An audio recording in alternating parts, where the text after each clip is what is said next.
పెద్ద నమ్మకారం అయిపోయినాడు బాబు. నన్ను నేను చూడలేనమ్మో అనుకున్నానండి నేను.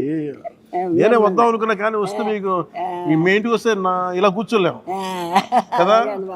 యాక్చువల్ వద్దాం అనుకున్నా ఈరోజు, కానీ నేను వస్తే మొత్తం గోల అయిపోద్ది, మీకు ఇల్లు మళ్ళీ ఇబ్బంది అయిపోద్ది అని చెప్పి సరే మామగారిని పిలుచుకుందాం. సార్ మీకోసం ఇది చెక్ ఒకటి ఇస్తున్నా, ఇది మీరు బ్యాంకులో వేసుకోండి 50,000 రూపాయలు. ఇదేమో మీకు చీర, ఇందులో ఒక 50,000 క్యాష్ ఉంది. మీరు 20,000 ఇల్లు కట్టాలని ఏదైనా కట్టాలని అవసరం చేసి పెడతాను ఇంకా మీకు. ఇందులో పెట్టానా ఈ రెండు?